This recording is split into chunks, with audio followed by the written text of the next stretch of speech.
महाभारत, जब भी ये नाम जहन में आता है तो अर्जुन और कर्ण का वो भयंकर युद्ध जरूर याद आता है। ज्यादातर लोग यही मानते हैं कि भाई ये दुश्मनी सिंहासन के लिए थी या फिर अपमान का बदला लेने के लिए। लेकिन क्या हो अगर असल वजह कुछ और ही हो, एक ऐसी वजह जो शायद ही किसी को पता हो। चलिए आज इसी दिलचस्प कहानी को समझते हैं।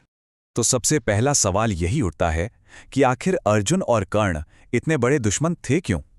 ये एक ऐसा सवाल है जिसके जवाब तो कई दिए जाते हैं, पर जो असली जवाब है वो बहुत कम लोगों को पता है। क्या ये द्रौपदी के अपमान का बदला था, या हस्तिनापुर के सिंहासन के लिए होड़, या फिर सिर्फ इसलिए क्योंकि कर्ण दुर्योधन का जिगरी दोस्त था? देखिए, ये सारे कारण अपनी जगह सही लगते हैं, पर यह पूरी सच्चाई नहीं है। कहानी इससे कहीं ज्यादा गहरी है। इनकी दुश्मनी का जो असली कारण है ना, वो कुछ और ही है।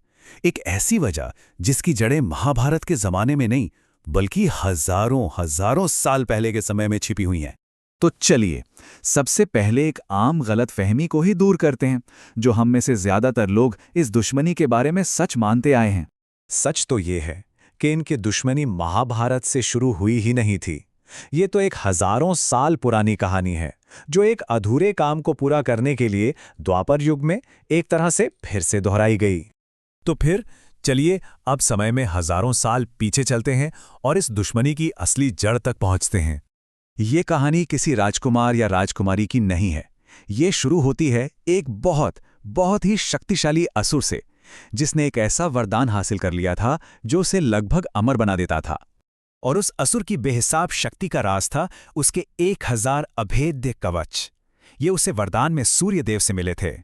सोचिए, पूरे 1000 कवच। उसने सूर्यदेव की इतनी घोर तपस्या की कि उन्होंने उसे ये वरदान दे दिया, जिसने उसे लगभग अजेय बना दिया। लेकिन इस वरदान के साथ एक बहुत ही भयानक शर्त भी जुड़ी हुई थी। इन कवचों को तोड़ने की जो शर्त थी वो बहुत ही अजीब और कह सकते हैं भयानक थी। देखिए, किसी एक कवच को तोड़ने के लिए एक योद्धा को पहले 1000 साल तपस्या करनी पड़ती, फिर 1000 साल तक उस असुर से लड़ना पड़ता, और सबसे डरावनी बात, जैसे ही वो योद्धा उस एक कवच को तोड़ता, उसी पल उसकी मौत हो जाती। मतलब ये तो नामुमकिन था। अब इस असंभव सी लगने वाली चुनौती का सामना करने के लिए भगवान विष्णु ने खुद बद्रीनाथ में 2 जुड़वा ऋषियों के रूप में अवतार लिया, नर और नारायण। और इन दोनों ने मिलकर उस असुर को हराने के लिए एक ऐसी रणनीति बनाई जो कभी फेल नहीं हो सकती थी।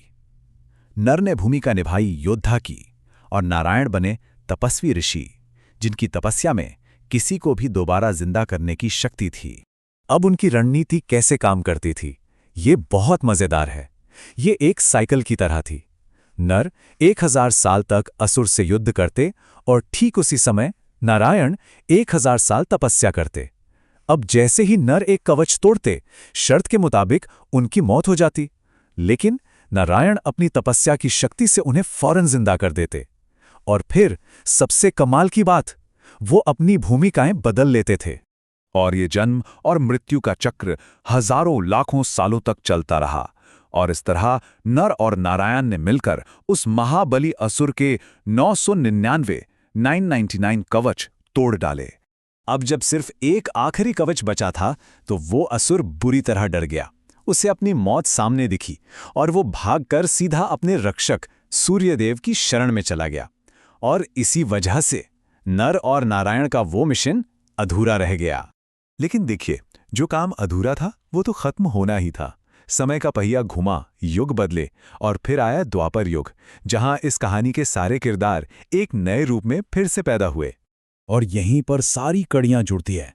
वो असुर अपने आखिरी बचे हुए कवच के साथ पैदा हुआ सूर्यपुत्र कर्ण के रूप में, योद्धा नर ने जन्म लिया अर्जुन के रूप में, और तपस्वी नारायण वो बने श्री कृष्ण।